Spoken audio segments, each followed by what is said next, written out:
नमस्कार, एक बार फिर से आप सभी का स्वागत है वीडियो के अगले भाग में। लास्ट वीडियो में हमने शुरू किया ओपन कास्ट माइनिंग को। हमने जाना कि ओपन कास्ट माइनिंग के क्या डिफरेंट मेथड्स हैं, क्या टेक्निक्स हैं, कौन कौन सी मशीनरीज का हम यूज़ करते हैं ओपन कास्ट माइनिंग में। ग्लोरी होल माइनिंग को हमने डिस्कस किया। वीडियो के इस पार्ट में हम डिस्कस करेंगे माइनिंग प्रोसीजर्स को।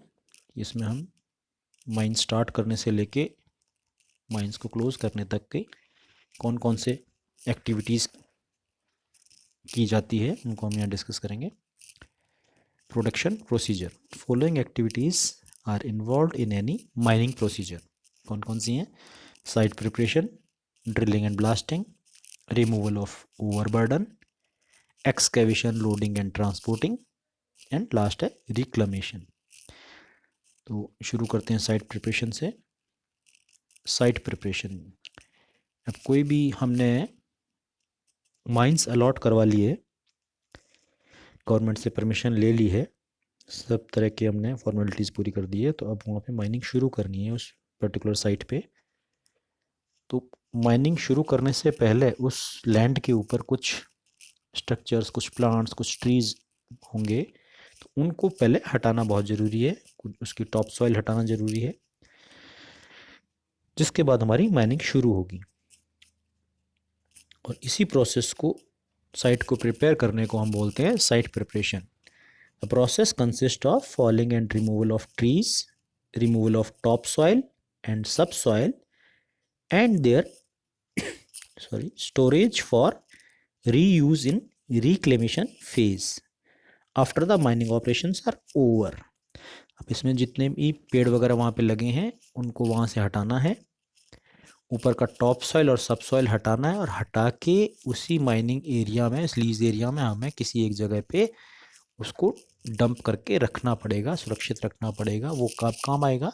जब हमारी पूरी माइनिंग एक्टिविटी हो जाएगी और जब हम उसका रिक्लेमेशन शुरू करेंगे, तब वो वापस सॉइल, टॉप सॉइल एंड सब सॉइल हमारी काम आएगी, वापस उसकी बैकफिलिंग वगैरह में। अब रिक्लेमेशन क्या आता है ये लास्ट में हम आज समझेंगे। नेक्स्ट है ड्रिलिंग एंड ब्लास्टिंग। अब आपने टॉप सॉइल हटा दिया है, सब सॉइल हटा दिया है, लेकिन आपका मिनरल अभी तक जो हमें निकालना है, जिसकी माइनिंग करनी है, वो अभी तक हमें टच नहीं हुआ है। उससे पहले एक ओवरबर्डन और है, अनवांटेड मटेरियल और है, जिसको हम बोलते हैं ओवरबर्डन। रिक्वायर्ड मटेरियल के ऊपर, रिक्वायर्ड मटेरियल के ओवर एक बर्डन है, एक वेट जो एक है अनवांटेड मटेरियल, उसको हम बोलते हैं ओवरबर्डन। अब कई बार ये कई केसेस में ओवरबर्डन हार्ड हो सकता है, इतना हार्ड कि हम मशीनरीज वगैरह से खोदना मुश्किल हो। तो इस केस में हम क्या करते हैं, माइन ओनर क्या करेगा, वहाँ कुछ ड्रिलिंग करवाएगा, ब्लास्टिंग मटेरियल उसमें डाला जाएगा और वहाँ पे ब्लास्टिंग करके उस हार्ड ओवरबर्डन को थोड़ा सा डिस्टर्ब कर देगा, जिससे इजीली उसको एक्सकेवेट किया जा सके। तो इसी को बोलते हैं drilling and blasting. When the overburden is hard, it is blasted before the deployment of excavators for its loading out. ये यहाँ कुछ ड्रिलिंग मशीन से ड्रिलिंग की जा रही है, और ड्रिलिंग के बाद यहाँ पे ब्लास्टिंग मटेरियल डाला जाएगा और पूरा एक कंट्रोल्ड ब्लास्टिंग की जाएगी, जिससे किसी को नुकसान ना हो। सिर्फ उतना ही मटेरियल डाला जाता है जिससे ओवरबर्डन थोड़ा लूज हो जाए, मगर दूसरे किसी को नुकसान ना हो।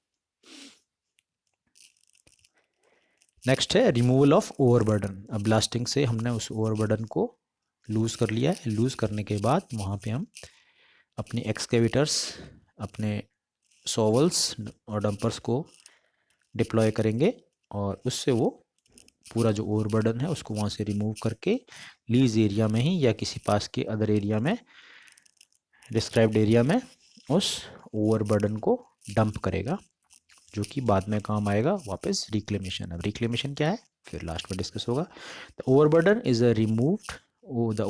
Removed by drag line, shovel and dumper loading into conveyors. The conveyors may be laid out around the pit or across the pit so that the waste can be reused in reclamation. जो पिट है उसके चारों तरफ हम उसे इकट्ठा कर सकते हैं, या पिट के कहीं बाहर दूसरी जगह। अब अराउंड चारों तरफ अगर हम उसको डालते हैं तो वो हमारे एक तरह से दीवार का काम भी कर सकता है, सेफ्टी का काम कर सकता है, जिससे कि बाहर कोई आसपास घूमते हुए जानवर भी अंदर ना आए उसके पास। अब ओवरबर्डन रिमूव कर लिया है, ओवरबर्डन रिमूव कर लिया है। अब हमने अपने मिनरल को, जो रिक्वायर्ड मिनरल है उसे वहाँ हमने टच कर लिया है। अब उसको खोदने की बारी आ गई है, उसको निकालना है, खोदना है, लोड करना है और बाहर लाना है। यही excavation, loading and transportation. In mechanized mines the coal is loaded by, यहाँ कोल का एग्जांपल लिया है, the in mechanized mines the coal is loaded by loading shovels, hydraulic excavators और wheel loaders into trucks and out by transport. अब उसको हम mineral को, जैसे यहाँ लिग्नाइट माइंस की, ये बीकानेर की ही लिग्नाइट माइंस का, गुड़ा माइंस का पिक्चर है।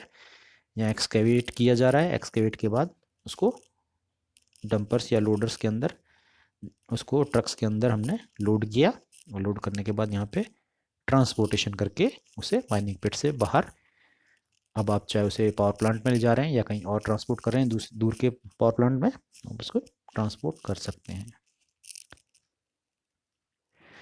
लास्ट प्रोसेस है रिक्लेमेशन। अब आपने पूरा मिनरल निकाल लिया, निकालने के बाद अब आपके कोई काम की नहीं है, लेकिन उसको आप उस माइनिंग पिट को ऐसे ही छोड़ नहीं सकते हैं, उसके बाद उसको रिक्लेमेशन करना बहुत आवश्यक है। अब यहाँ आप इस पिक्चर्स में देख सकते हैं कि ये कभी माइनिंग पिट रहा होगा। इस माइनिंग पिट, ये गोल्ड माइंस का माइनिंग पिट है कैलिफोर्निया में, 1980s का, पिक्चर में नीचे डिस्क्राइब किया हुआ है। शुरू में ये ऐसा था, जब माइनिंग जस्ट ख़त्म हुई उसके बाद उसका रिक्लेमेशन किया गया, उसको सुधारा गया और उसको ये रूप दिया गया पूरा वेजिटेशन करने के बाद। ये एक और एग्जांपल, यहाँ पे हमने जो माइनिंग पिट के बाद, जो माइनिंग के बाद जो पिट बचा, उसको एज ए रिजर्वायर काम में ले रहे हैं हम यहाँ पे। तो रिक्लेमेशन करना ज़रूरी है, चाहे वो किसी तरीके से किया जाए, आप उसे ऐसे ही नहीं छोड़ सकते। The mine reclamation is the process of restoring land that has been mined to a natural or economically usable state. Although the process of mine reclamation occur once the mining is completed, the planning of mining reclamation activities occurs prior to a mine being permitted or started.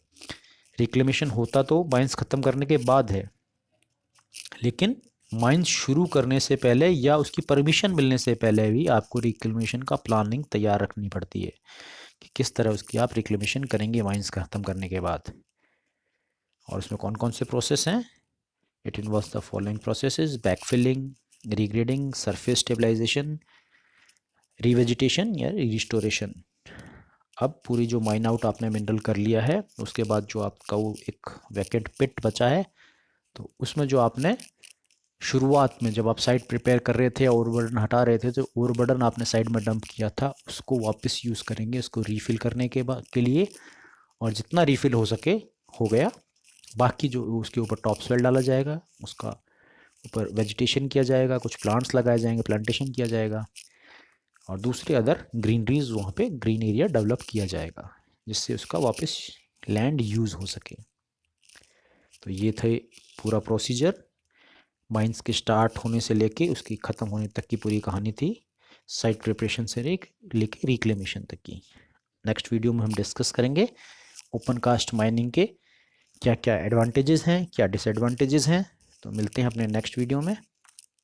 और हाँ, ये एक open पिट mining का पूरा picture है, पूरा ये शुरू से लेकर अंत तक को दिखा रहा है। ये यहाँ से शुरू होके और नेक्स्ट यहाँ से ये पूरा प्रोसेस है, ओवरबर्डन हटाने से लेकर मिनरल एक्सकेवेट किया और ये वापस रिक्लेम करके वेजिटेशन किया, पूरा प्रोसेस इस पिक्चर में शो हो रहा है। तो मिलते हैं अगले वीडियो में। Thanks for watching.